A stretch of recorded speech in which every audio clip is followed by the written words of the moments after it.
Le voisin me hait, je crois. Alors, bonjour à tous. Ça fait un petit moment qu'il n'y a pas eu de vidéo, j'étais malade.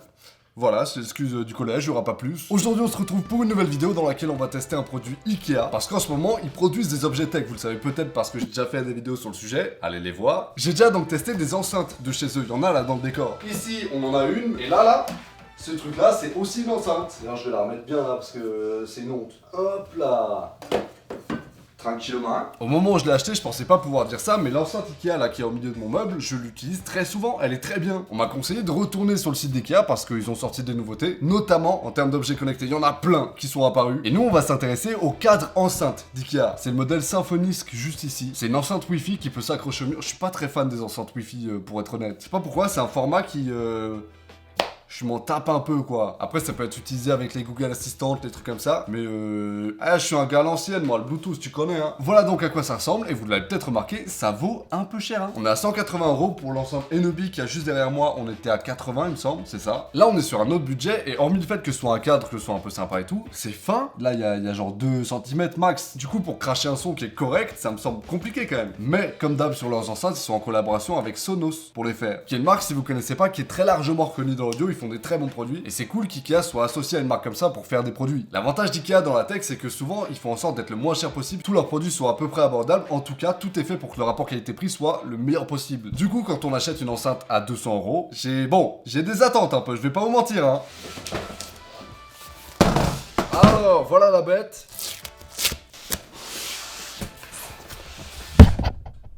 Ah ouais j'ai tapé le micro là. Ok, un carton qui sert à rien, ça fait plaisir. Faites pas ça, arrêtez, il y a des cartons à trop là. Bon là, on a l'enceinte. C'était censé être fin et tout, non? C'est énorme là. Ici, on a une petite boîte qui contient... Ok, ça doit être de quoi accrocher l'enceinte au mur, j'imagine. Pas très sûr de moi là. Les notices ici, juste en dessous. Tout ça pour le câble, du coup.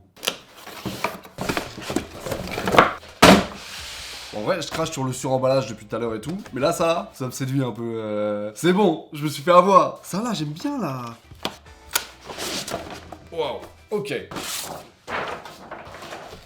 Bah donc là, on est sur l'enceinte quoi. Hein. À l'arrière, du coup, on a un espace pour ranger le câble. Ici, là, on peut brancher l'alimentation. Là, on a une alimentation sortante. Pour peut-être mettre les enceintes en série. Si vous avez déjà une enceinte Sonos ou Ikea dans votre salon qui est Wi-Fi aussi, bah vous pouvez les cumuler pour faire des enceintes stéréo ou 5.1. Bref, c'est là le vrai avantage des enceintes Wi-Fi à la base. D'ailleurs, on a aussi un câble Ethernet qui est branchable dessus. Alors, ouais. Pourquoi pas les refs, hein. Et normalement, il y a autre chose qui est faisable. C'est ça là. On peut l'enlever. Allez, voilà. Voilà, ici on a l'enceinte. Je suis assez choqué du fait qu'il n'y ait que 2 émetteurs. On a celui-là en plein centre, celui-là ici. Et là le woofer, donc l'évacuation pour les basses. Ce truc là, on peut l'enlever pour choisir le design. J'étais dans un Ikea où il n'y avait que 2 designs dispo, il y avait celui-là et... Tada! Il est pas beau de ouf. Désolé, je vous déçois là, mais il n'y en avait que 2 dispo aussi hein. Sur le site vraiment il y en a des plus beaux que ça. Celui-là par exemple est beaucoup mieux. Bon après celui-là pas fou. Bref il y a quelques designs, faut les regarder parce que l'utilité de ce truc c'est quand même à la base d'être un tableau enceinte. Donc c'est censé être joli un peu. Là pour le moment je trouve ça assez basique physiquement. On a trouvé plus léger quand même. Dans la description du produit sur le site d'Ikea il y a marqué qu'on peut l'accrocher au mur ou le poser contre un mur, sinon le mettre par terre. Genre poser ou comment là? Bon déjà je pense dans le doute on va pas trouer mon mur. Voilà je le dis direct, j'ai pas envie de prendre le risque là. Si c'est nul, j'aurais fait un trou pour rien. On va pas commencer à tout péter tout de suite. Évidemment il y a plusieurs façons de poser l'enceinte. Vous pouvez la mettre verticalement ou horizontalement. Du coup il y a des passes-câbles ici qui vous permettent de choisir un peu où est-ce que vous voulez faire sortir le câble en fonction de comment vous voulez poser l'enceinte. Et ouais déjà c'est un des gros inconvénients de ce truc là. Il y a un câble qui sera visible. Et même sur le site d'Ikea c'est assumé hein, on voit le câble partout. Je trouve pas ça hyper beau mais je pense que si ça avait été sans fil, sur batterie, etc., ça aurait coûté 4 fois plus cher, à peu près. Donc c'est peut-être une bonne chose aussi. Je vais commencer par la brancher juste ici.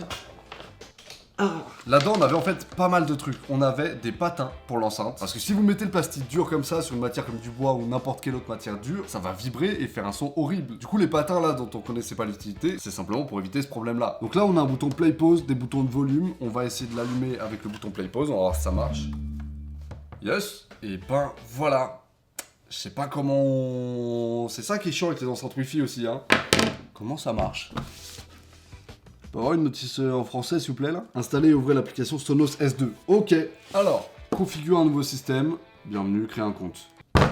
Chiant. Donc il a directement détecté mon cadre, je le fais ajouter. Vas-y, mets-toi là mon ref. Repérer le voyant clignotant. Bah il clignote pas de fou là en ce moment. Ok, continuez.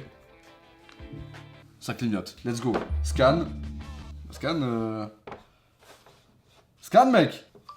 Ah, c'est bon. Je peux m'en aller ou pas là? Là, on m'a demandé de scanner le cadre en NFC. Ça a été fait, ça a très bien fonctionné. Bon, j'ai galéré un peu moi, mais je pense que c'est ma faute. Là, je dois mettre à jour le cadre et en attendant, on me montre un peu ce qu'on peut faire. Déjà, je ne savais pas, mais il y a un calibrage qui peut être possible. En fonction de la taille de votre pièce, de l'acoustique de votre pièce, le son va pas résonner exactement de la même façon. Du coup, il y a des calibrages qui sont disponibles.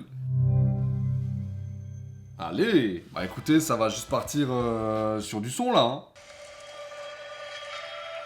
Yes. Du coup, comment on fait pour le mettre juste sur l'enceinte, s'il vous plaît? Le Wi-Fi, ça marche très bien pour les services du genre Spotify, Apple Music, les trucs comme ça. Même moi, comme je suis obligé de mettre des musiques libres de droit, sinon YouTube me défonce, j'utilise des sites tiers. Et là, ça marche pas. Du coup, je suis un peu niqué là, hein. Ok, non, c'est bon. J'ai rien dit. Pièce à vivre.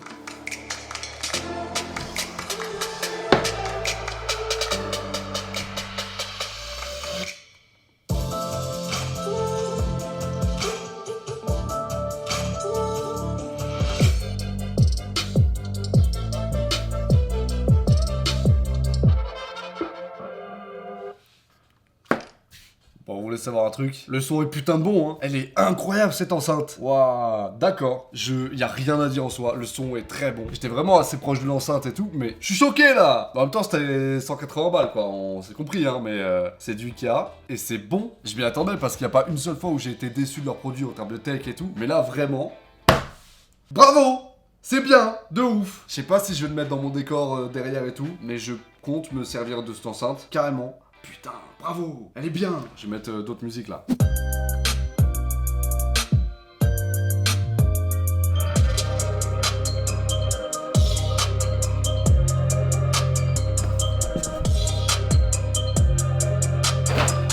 Ça crache un peu, hein, c'est cool. J'ai des expressions de gigabof là par contre. Ah, ça crache bien, hein. La basse. Du coup, est-ce que les boutons marchent?